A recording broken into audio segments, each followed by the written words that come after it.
আসসালামু আলাইকুম। আজকের ভিডিওতে প্রত্যেককে স্বাগত জানাচ্ছি। আজকের ভ্রমণ শুরু হচ্ছে ঢাকা থেকে সিলেট। ঘুরবো 4টি জনপ্রিয় স্পট: শাহজালাল মাজার, লাকাতুরা চা বাগান, রাতারগুল, সোয়াম ফরেস্ট এবং ভোলাগঞ্জের সাদা পাথর। সঙ্গে দেব আমাদের কত খরচ হলো এবং আপনারাও কম খরচে কিভাবে ঘুরবেন, এসব কিছু জানতে ভিডিওটি শেষ পর্যন্ত আমাদের সঙ্গেই থাকুন।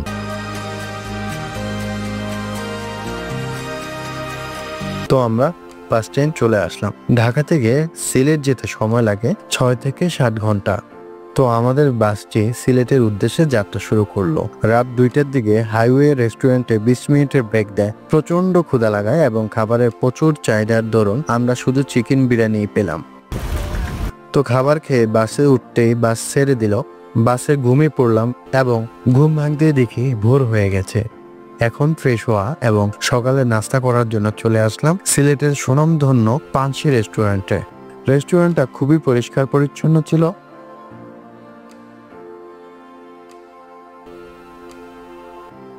তো আমরা ডিম খিচুড়ি অর্ডার করলাম। খাবার খেয়ে আমাদের যাত্রা শুরু হবে এবং প্রথমে যাব মাজারে। তো আমরা মাজারের প্রধান সড়কের সামনে চলে আসলাম। এই গেট ধরে কিছুক্ষণ হাঁটলেই আমরা মাজারে যেতে পারবো। তো আমরা মাজারে প্রবেশ করলাম। দেখুন কত মানুষ। সকালেই যদি এত মানুষ হয় তবে সময় গড়ালে কি পরিমাণ মানুষ হয় নিশ্চয়ই অনুধাবন করতে পারছেন। 1400 শতকে আগত এই সুফি সাধক পুরো সিলেট অঞ্চলে ইসলাম প্রচার শুরু করেছিলেন। ভক্তরা আজও এখানে দোয়া ও মানত করতে আসেন। এখানে প্রবেশ একেবারে ফ্রি, তবে সবাইকে সম্মান দেখিয়ে চলবেন এবং পশ্চিমা সংস্কৃতির কাপড় পরিধান না করে আসার অনুরোধ রইল। এখানে সাহিত্য আছে বাংলাদেশের চলচ্চিত্রের সুপারস্টার প্রয়াত সালমান শাহ। মাজারে কিছুক্ষণ সময় কাটিয়ে আমরা যাত্রা শুরু করলাম লাকাতুরা চা বাগানের উদ্দেশ্যে। তো আমরা চলে আসলাম সিলেটের লাকাতুরা চা বাগানে। সিলেট শহরের খুব কাছেই এ বাগান। আচ্ছা, আপনাকে কয়টা প্রশ্ন করি। জি করেন। সিলেটকে কিসের রাজধানী বলা হয়? চায়ের রাজধানী। আর আনুমানিক সিলেটে কয়টি চা বাগান রয়েছে? আনুমানিক 160টি চা বাগান রয়েছে। ঢেউ খেলানো সবুজে ভরা হাঁটার জন্য একেবারে উপযুক্ত জায়গা। চা গাছের সারি, লাল মাটির পথ আর পাখির ডাক সব মিলিয়ে এখানে দাঁড়ালেই মন ভরে যায়।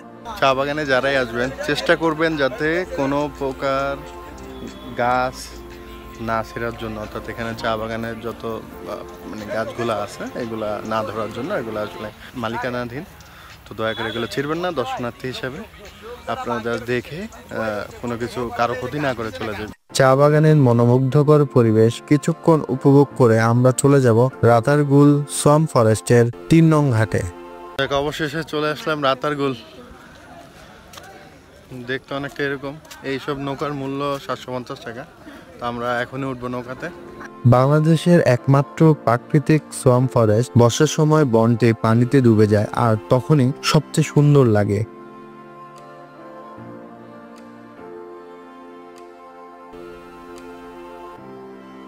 আমরা 3 নং ঘাট থেকে নৌকায় উঠছি।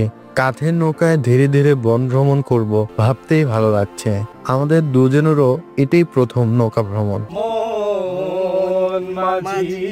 খবরদার আমার তরি যেন ভেড়ে না, আমার নৌকা যেন ডুবে না, মন মাঝি খবরদার। আমাদের নৌকা ধীরে ধীরে বনের মধ্যে প্রবেশ করছে।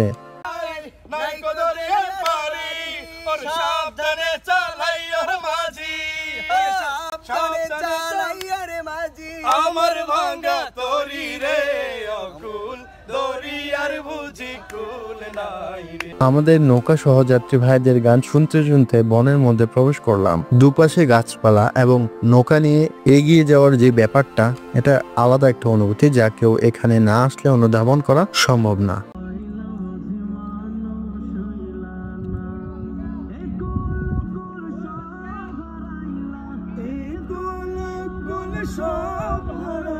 যাক, আমাদের নৌকা ঘোরানোর পদ্ধতি দেখে অন্যরাও কপি করছিল। পানি কেমন? ঠান্ডা না গরম?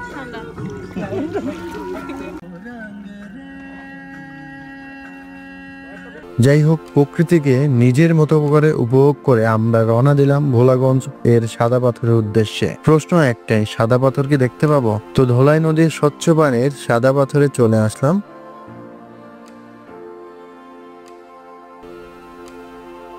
মজার ব্যাপার হলো এখানেও আমরা 3 নং গেট দিয়ে প্রবেশ করছি।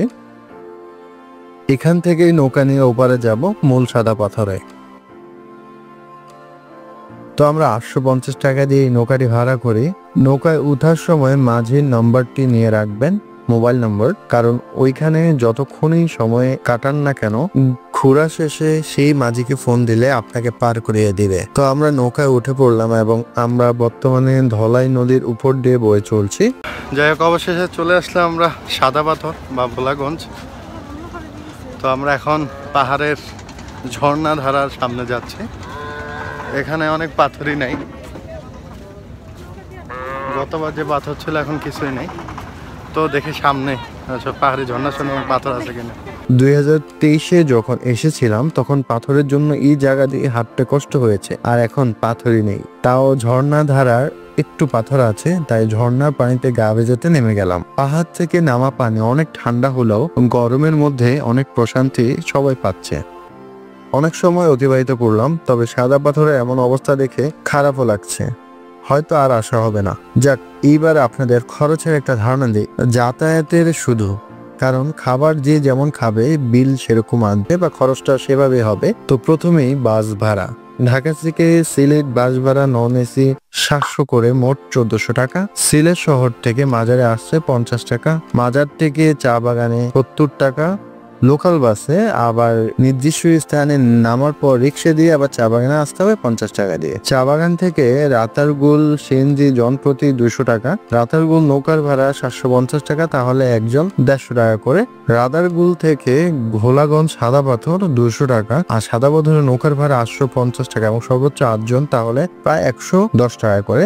আবার সাদা পাথর থেকে সিলেট বাস স্ট্যান্ড পর্যন্ত 200 টাকা সিএনজিতে। আপনারা যদি এভাবে খুচরা করে যেতে চান তবে আপনাদের এক স্থান থেকে অন্য স্থানে যেতে মোট খরচ হবে 50, 70, 50, 200, 200, 200 সমান নৌকা ভাড়া ছাড়াই 770 টাকা। আর আপনারা যদি সিলেট শহর থেকে বিকাল পর্যন্ত একটা রিজার্ভ সিএনজি নিয়ে নেন তবে তারা 1800 থেকে 2000 টাকা নেবে। তাহলে আপনি মাত্র 400 টাকা নিশ্চিন্ত ভাবে এসব জায়গা ঘুরতে পারবেন। তাহলে আপনি বাস ভাড়া 1400 এবং দর্শনীয় স্থান ঘোরা 400, নৌকা 150 প্লাস 110 সমান 260, মোট 2060 টাকায় সিলেট ঘোরা সম্ভব। আর খাবারের খরচটা আপনাদের রুচির উপর হবে। সিলেট ভ্রমণে আমরা দেখেছি আধ্যাত্মিকতার ছোঁয়া, প্রকৃতি, সবুজ রহস্যময় বন আর পাহাড়ি নদীর মনোমুগ্ধকর সৌন্দর্য।